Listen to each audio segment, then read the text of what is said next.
C'est parti.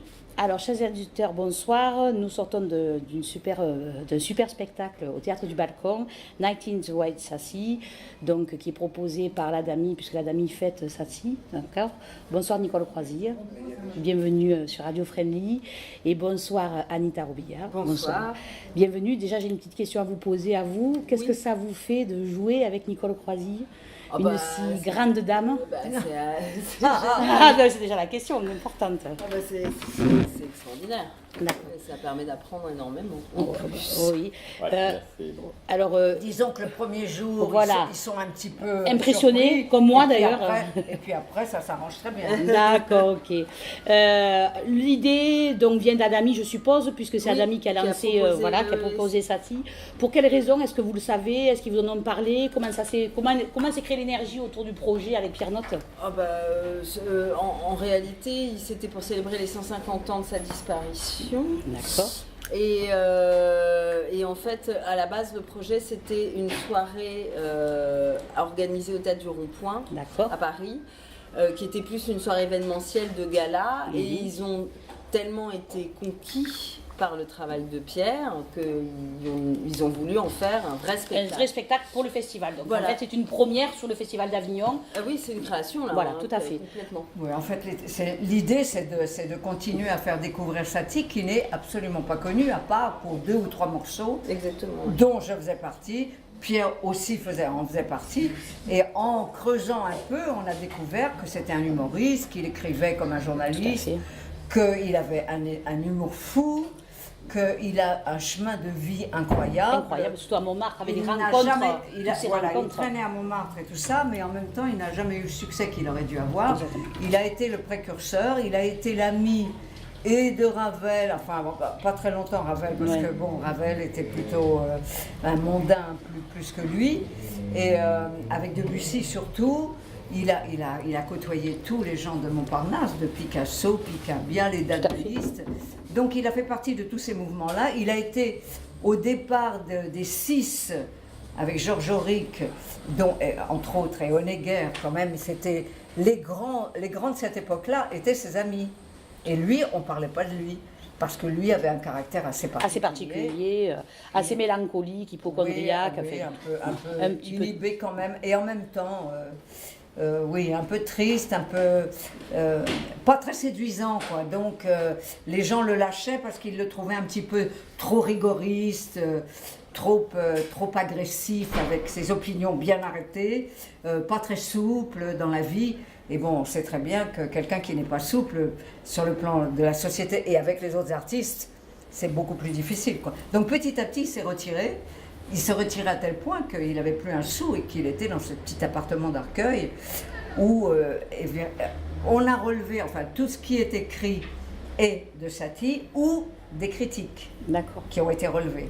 Donc, à part les chansons... Voilà, c'est ce que j'allais demander. Les chansons, c'est Pierre Notte qui a fait les textes. Pierre a fait les textes sur les morceaux qui n'avaient pas de texte. D'accord, ok. C'est-à-dire les instrumentaux, la gymnopédie, l'élégie. C'est pour ça qu'elles ne sont pas très faciles à chanter, quoi. Il faut s'accrocher. Ah non, c'est pas évident. Mais moi, j'ai changé les tonalités pour ne pas chanter comme une chanteuse classique, parce qu'en réalité, les chanteurs d'opéra les chantent, tous ces morceaux. De toute façon, ce sont tous des morceaux plus ou moins connus, mais qui ne sont pas connus réellement non plus. Alors, juste valeur, quoi. Voilà. Alors, les gens, ça ne les amuse pas, ça.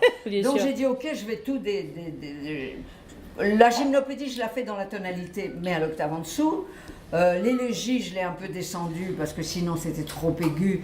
Dès qu'on chante comme un chanteur d'opéra, on perd le texte. Tout à fait. Les gens n'ont pas l'habitude qu'on chante comme ça.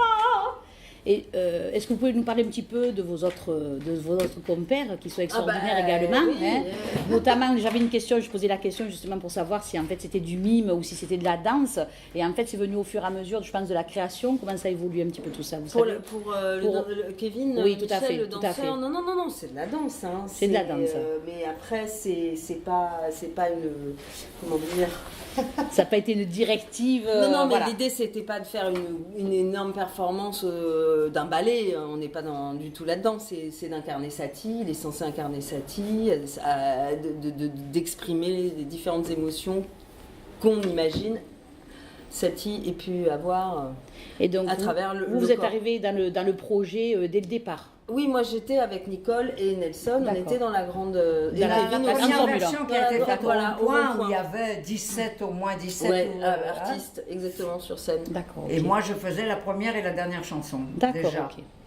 Et après, donc, ça a été retravaillé pour la présentation du Festival d'Avignon. Et Doniane, la pianiste, nous a rejoint. Et Doniane nous a rejoint, et c'est elle qui donne l'assise musicale. Ben oui, tout à fait. Si elle n'est pas là... Telles qu'elles sont écrites. Oui, tout à fait. Oui. On n'a pas travesti là, à ce niveau-là. Il fallait donc une très bonne pianiste. Puisqu'elle est très bien... En plus, c'est une fille qui écrit des chansons, qui déjà fait ses spectacles, donc elle a l'habitude de ça, et elle avait envie de jouer aussi la comédie, et Pierre l'a utilisée pour ça. Il a trouvé que comme ça, au moins, on allait tous faire un petit peu de tout, sauf que nous, on ne joue pas de piano. Non. Voilà.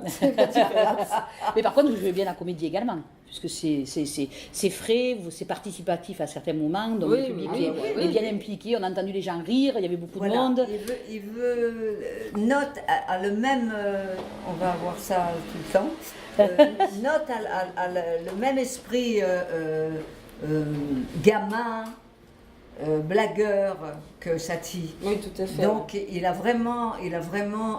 mis plein de petites choses qui sont de temps en temps un petit peu gamines, Oui, mais qui sont légères, qui permettent de mieux faire passer Satie aussi. Les deux gamins qui se regardent leur nombril et tout à fait.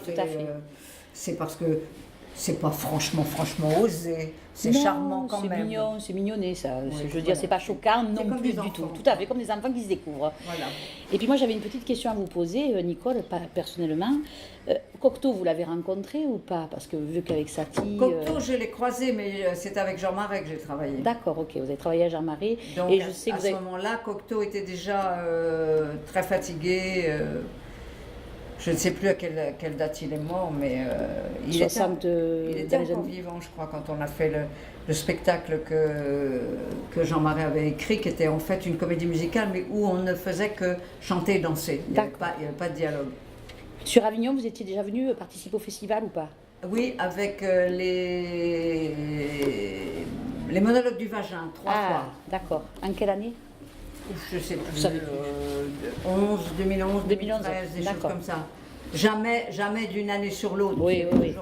Mais pendant 10 jours, parce que pour qu'il y ait un intérêt pour les gens qui se renouvellent, parce que ça a quand même été joué pendant 10 ans d'affilée, tout à fait. Il fallait changer souvent le personnel, les comédiennes. Donc on était plusieurs à faire la même partition, et puis on se changeait un peu. Il y en a beaucoup qui sont passés dans tout à fait. C'était l'idée. Et vous, Anita, sur le festival, c'est la première fois. Alors, votre sentiment? C'est assez incroyable. Enchaîner tous ces jours. Oui, non, ça c'est une exploitation. Enfin, je veux dire, de jouer tous les soirs, c'est normal, mais c'est juste c'est-à-dire qu'il y a plus de 1000 spectacles par jour. On est dans un autre contexte assez incroyable où il y a du théâtre partout, tout le temps, à tous les coins de rue. Donc ça, là, on est arrivé finalement il y a 10 jours. C'est tout. Donc il fallait qu'on s'occupe du spectacle, il fallait qu'on le répète, il fallait qu'on ait un petit peu accès au plateau. On en a eu peu qu'une fois. Ah bon? Pendant que les lumières se faisaient. Donc franchement, quand on a fait notre première générale, c'était pour nous une répétition technique. Tout à fait. Donc maintenant, on peut commencer à se dire qu'on va aller voir des spectacles. Exactement. Je ne sais pas si tu as été en voir déjà. Je suis allée voir Nelson qui est avec Ah, tu as été au jardin? J'ai été au jardin. Alors pourquoi est-ce que Pierre donne comme compte rendu qu'on ne peut pas rentrer dans le jardin? Je suis allée très à l'avance. Ah voilà, il a dû arriver lui. Ouais. Et après là, je vais voir Florence aussi. Je vais voir plein d'autres spectacles. D'accord, oui. Et vous, Nicole, votre passé avec le mime Marceau, parce que je sais que vous avez travaillé dans le passé avec Marcel Marceau, voilà. Vous pouvez nous en dire un petit peu quelques mots ou pas? Vous savez, parler des mimes, c'est un peu... Oui, non. Mais par rapport au travail que vous avez... C'est un paradoxe. Non, mais oui, vous avez travaillé avec lui pas mal de temps. J'ai travaillé avec lui, j'ai appris beaucoup de choses en tant que comédienne, parce que c'est un travail de comédien, mais sans la parole. Tout à fait. Mais donc il faut utiliser son corps, et comme j'étais déjà danseuse, ça m'a donné un avantage au départ. Vous aviez commencé la comédie française. Il y a une technique particulière de l'illusion quand on utilise son corps pour faire des illusions, genre porter quelque chose alors qu'il n'y a rien. Il faut apprendre à le faire musculairement pour qu'on ait l'impression que vous êtes en train de soulever un poids. il faut s'imaginer qu'on a le poids et après il y a une façon de bouger. Il faut apprendre une base de technique quand même. Ou alors il faut être doué, quoi. Il faut être doué pour le faire. Et Miss Tinguette, alors vous la vivez bien, je suppose, dans Miss Tinguette, j'ai jamais connu Miss Tinguette. Non, mais j'ai pas connu Satie non plus. Non, mais je me doute bien. C'est pour ça que maintenant j'accuse un peu le coup pour que ça fasse rire, parce que tout le monde ne réalise pas les dates, tu vois. Au début, quand vous dites les dates, ça passe vite. 1866, il est mort en 1925, je crois, Satie. Donc maintenant je dis oui, mais j'ai connu ça. Voyons. Non, mais je veux dire au niveau du travail, parce que à un moment donné, vous êtes Miss Tinguette, et je sais que vous avez été aussi... Oui, non, mais j'ai travaillé aux Folies Bergères. Je suis partie avec les Folies Bergères à New York. C'est pour ça que une année en 64, car il y avait la grande exposition universelle qui était à New York à ce moment-là, et ils ont voulu amener un spectacle des Folies Bergères, qui a été conçu spécialement pour New York et qui a fait un four. Qui a fait un four. Bon, ça a fait un four, pourquoi? Parce que la seule chose qui intéressait en fait les Américains, les hommes surtout, c'était que quand les GI étaient rentrés après la guerre, qu'ils avaient vu les femmes nues, les seins nus sur scène, ça n'existe pas aux États-Unis. Donc maintenant, mais à Vegas, il y a certains groupes de danseurs où ils ont demandé aux filles qui étaient bien foutues de danser les seins nus, pas faire les mannequins. Mais à l'époque, en 64, non. Donc quand on est arrivé, les mannequins nus, elles étaient là, toutes prêtes et tout. Et avant qu'on fasse la répétition générale, il y a eu la censure qui est arrivée et qui a dit il n'en est pas question. Il faut coller des petites choses, des paillettes et tout, mais elles ne seront pas vraiment les seins nus. Donc l'intérêt un petit peu olé qu'avaient tous les bons hommes, ça n'a plus marché du tout. On l'a su que c'était exactement comme dans les cabarets, quoi. Donc je crois que ça n'a pas arrangé nos affaires. Non. C'était une expérience tout de même. On a fait 3 mois. Moi j'en ai profité, j'ai pris tous les cours que je pouvais dans la journée. C'est une minuterie en répétition. Et j'ai pris les cours de danse 2-3 fois par jour, tous les cours que j'ai pu. J'ai profité du séjour, je suis restée 1 an quand même. Oui, c'est ça. Parce qu'on a fait 6 mois. Et après, moi, j'avais rencontré un producteur, déjà en France, un producteur de musique, qui voulait créer un label qui soit international, et donc il voulait des chanteurs qui soient bilingues. Donc on s'était rencontrés à Paris, et il m'avait dit, si tu viens à New York, tu viens me voir. Donc après, j'ai tenté le coup, quoi. Je suis restée encore 6 mois, puis après j'avais plus un rond en poche, il fallait que je rentre. Et j'ai pas eu mes papiers, évidemment. Ben non. Pour avoir les papiers, il faut avoir un très grand avocat. C'est vrai. Payé très cher. Oui, j'avais pas les moyens. Donc je suis rentrée. Et après, c'est la je suis rentrée, puis j'ai fait une carrière ici. Donc quelque part, si j'étais restée, rien ne prouve que si j'étais restée à New York, il se serait passé quelque chose. Oui, c'est vrai. Parce que j'étais à égalité avec les gens, mais j'étais pas plus. Quand je suis arrivée, quand je suis retournée ici, je savais faire des choses que tout le monde ne savait pas faire. Donc peut-être que ça m'a aidé, on ne peut pas savoir. On peut toujours essayer d'analyser ce qui s'est passé dans une carrière. C'est quand même un petit peu mystérieux. Qu'est-ce qui fait que le public la chance aussi, vous choisit ou ne vous choisit pas? Bien sûr. Qu'est-ce qui fait qu'au bon moment, vous avez la bonne chanson et que si vous l'aviez eue l'année d'avant, elle n'aurait pas marché ou elle aurait marché avec quelqu'un d'autre mais pas avec vous? C'est très très mystérieux ça. C'est d'ailleurs pour ça qu'il y a beaucoup de producteurs qui se lancent dans l'aventure. Et qu'il y en a beaucoup qui se cassent la gueule. Et la rencontre avec le louche. Parce que sinon, si tout le monde savait, il y aurait quelques-uns qui squatteraient l'espace et puis qui ne laisseraient pas rentrer personne, quoi. Et après, donc, la rencontre avec le louche. Alors après, il y a eu le louche quand je suis rentrée justement de New York, avec quand même un démo que j'avais fait avec ce fameux producteur.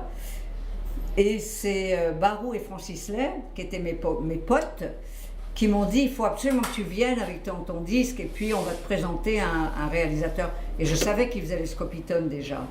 Parce que les Scopitones, qui étaient les petites vidéos, clips de l'époque, elles étaient produites par un type que je connaissais bien, qui était un type formidable et qui était un ami de Lelouch, dont j'ai oublié le nom sur le moment. Évidemment, je connais que lui, mais sur le moment, là, parce qu'on se met à en parler. Oui. Et donc, quand il a entendu le petit disque que j'avais ramené, il a fait, ça correspond exactement à ce que j'avais envie, une voix qui va pouvoir être la voix intérieure d'Alouk Aimé. Ah ben super. Voilà. Donc je me suis retrouvée pendant 1 an et demi, 2 ans, inconnue au bataillon et tout le monde connaissait ma voix. Et on avait un disque d'or qui vendait aux États-Unis. C'était formidable. En français. Formidable. Mais on ne savait pas qui j'étais. Après tout est... Ah ben, il a fallu que j'attende encore 15 ans. C'était en 66. 66. Et je n'ai eu Parlez-moi de lui qu'en 74. Ah, ça m'étonne. Oui. Ah oui. Il y a des périodes où il faut tenir le coup dans ce métier. Ça doit pas être Il faut évident. être têtu. Faut être têtu. Maintenant, comme tout bascule et tout change par la grâce ou par l'horreur d'Internet, ça dépend comment on regarde. Moi, Internet m'est très utile pour acheter les billets de train, acheter les billets d'avion, commander de temps en temps 2-3 bricoles que je ne vais pas trouver parce que je ne sais pas où les trouver, et puis tout de suite ça sort. Mais en dehors de ça, tous les réseaux sociaux, Facebook, machin, tout ça, je n'y mets pas les pieds. J'ai un site sur Facebook qui est géré par un service du dernier producteur avec lequel j'ai travaillé, qui met les infos professionnelles dessus. Mais non. Et les projets alors pour la rentrée pour toi, Anita? Alors moi, je vais rejoindre une autre équipe qui va... C'est Jean-Charles Mouveau qui d'ailleurs joue juste la fin du monde au Petit Louvre. Ah oui? Ouais, de Jean-Luc Lagarce. Avec Mouveau. Il va monter Moi aussi je suis Barbara, qui est un texte de Pierre. Ah oui, mais j'ai vu le début de ça. J'ai vu la première mouture. Je vais jouer, c'est le prochain spectacle que je vais faire. Et on fait d'ailleurs une lecture la semaine prochaine au Petit Louvre. Au Petit Louvre à quelle heure? À 19h. À 19h, je vais venir la voir ça. Parce que ça a déjà évolué entre par rapport à ce que j'ai vu, moi. Oui, voilà. Donc je vais rejoindre ce projet. Je suis très très enthousiaste. C'est ce qu'il faut. Mouveau a déjà mis en place ou quoi là? Pas encore, non, on n'a pas encore commencé. C'est une lecture. C'est une lecture, ça va être une lecture. Voilà, et ça c'est pour la rentrée. D'accord. Et vous, Nicole? Une tournée? Et moi j'ai une pièce, ça y est, un personnage, le rôle titre, une femme qui s'appelle Jeanne. Oui. On est 3. Et c'est un rôle dramatique, mais qui peut faire rire dans certaines scènes, parce que c'est une femme d'un certain âge qui a eu un parcours de vie un peu étrange, qui est pas infirme, mais qui a des gros problèmes mécaniques, et qui donc a été virée de son job, qui était dans l'administration à la Caisse des dépôts. Et au départ, elle pète les plombs. Elle est isolée, seule, plus personne ne vient la voir, et elle devient complètement barjot, quoi. D'accord. Alors là, ça peut faire rire parce qu'elle se met à hurler contre les bruits que personne n'entend. Mais il y a une bande-son qui va être très importante. Elle est dans une tour. Moi, je suis dans une tour. Je suis au 28e, elle aussi. C'est complètement... Ah ouais. C'est de fou, une ça. circonstance accidentelle. Et je trouve que c'est un bon signe. Ah oui, ça. Et ça va se jouer où? À Paris? Oui, au Petit Saint-Martin. D'accord, ok. L'auteur et le directeur du théâtre. D'accord. Je suis bien servie comme ça. Ah ben oui. Oui, comme ça, c'est là où je jouais Norma la Douce. D'accord. Donc il m'a vu jouer pendant 3 mois. Tous les soirs, il pouvait... Et c'est là où l'idée lui est venue de me proposer cette pièce qu'il avait déjà écrite 4 ou 5 ans avant. Il ne l'a pas écrite pour moi. D'accord. Il savait que vous habitiez au 28e étage? Non, pas du tout. Pardon? Il ne savait pas que vous habitiez au 28e étage? Non, il ne savait rien. Pas du tout. Voilà. C'est vraiment le hasard. Je trouve que cette circonstance-là, est extraordinaire. Elle me parle. Ouais, tout à parce fait. que moi, l'appartement que j'ai acheté au 28e étage, oui. Quand je suis rentrée, la tour s'appelait Espace 2000, on était en 2000. J'ai dit, je ne peux pas laisser passer ça. Ah ben ça c'est sûr. Il n'y a pas de circonstance dans la vie. L'année 2000, et vous allez dans une tour sur le front de Seine, avec vue sur la Seine, enfin, c'est quand même... la tour s'appelle Espace 2000. J'ai fait bon, d'accord. Oui. Super. Elle a été construite en 76, donc pourquoi elle était Espace 2000, j'en sais rien. Et moi, j'arrive là-dedans en 2000. Ben voilà. Donc là, il faut choisir pour cette pièce. Il y a des petites circonstances comme ça. Tournée de chant, non? Pardon? Pas de tournée musicale? Ah non, je ne peux pas tout faire en même temps. Ah ben oui, non mais bon, si j'avais peut-être... Non, c'est infaisable. Je ne peux pas jouer avec une voix, avec la puissance, et ça m'esquinte la voix de chanteur. Je veux dire, on ne peut pas mélanger les deux. Pourquoi vous croyez que les chanteurs d'opéra parlent comme ça tout le temps? Les chanteuses, elles parlent comme ça quand c'est des sopranes. Parce que là, elles ne se fatiguent pas la voix. Oui. Si on parle comme ça avec une voix de poitrine et qu'après, on complique les choses. Donc, je ne mélange plus. J'ai essayé, mais c'est pour ça que je fais ça sur le tard de ma carrière, parce que maintenant, je crois que j'ai assez fait de chansons. De toute façon, il y a 3 générations qui sont rentrées. Ouais. La nouvelle génération a une autre conception et de la musique, et elle raconte d'autres choses, et on ne raconte plus les histoires que je racontais moi il y a 40 ans. Donc, je trouve que maintenant, ça ferait has-been, entre guillemets, quoi. D'accord. Oui, mais ça fait vieille garde. Et moi, je ne suis pas quelqu'un de vieille garde dans ma tête, ni dans ma façon de me comporter. Donc, je me dis que c'est le moment ou jamais de finir ma ligne droite, celle qui reste là, de faire toutes les choses que je n'ai pas pu faire avant. Et pour la pièce, des projets sur Paris pour la rentrée ou pas? C'est ça, je la fais à Paris, moi. Non, mais c'est ça, oui, non, ça, il y aura une tournée. Il va y avoir une tournée, qui va se... on va voir ce qui se passe. Ouais. Au printemps 2019, ça ne peut pas être avant. Eh bien oui, puisque vous allez être... On est en 2017 et on est au mois d'août. Tout à fait. Le temps que ça se mette en place, non, peut-être avant, peut-être la rentrée. Oui, c'est possible. Plutôt la rentrée 18, je crois. J'ai donné ça, toi aussi. Moi aussi. J'ai donné l'espace de la rentrée 18 à la production pour qu'ils cherchent. Faut le savoir. Voilà. Ah bon, on vous tiendra. Mais c'est pour ça aussi qu'on est là. Hein. Ben, bien sûr. Et oui. Parce que l'avantage maintenant, la façon dont fonctionne Avignon, en tout cas le off, c'est que c'est une manière de montrer aux acheteurs. Et maintenant, les gens qui s'obligeaient à aller à Paris pour voir des spectacles, maintenant ils savent qu'en fait, ils vont voir des spectacles intéressants ici. Bien sûr. Et après, ils peuvent faire leurs achats. Après, ils font des deals ou pas. Mais au moins, pour eux, c'est plus commode. Ils viennent pendant une semaine, ils envoient un maximum et puis ils font leur petit marché, quoi. Ah oui, c'est ça. Vous savez, à Cannes, il y a le marché du Midem, c'est le marché des éditeurs de musique. Et bien là, c'est pareil, mais c'est les pièces de théâtre. Bon, ben, super. Ben, écoutez, je vous remercie beaucoup de nous avoir accordé du temps. Bonne fin de soirée. Merci. Et puis aux auditeurs, à bientôt. Merci beaucoup. À bientôt. Merci beaucoup. Avec un grand plaisir. Super.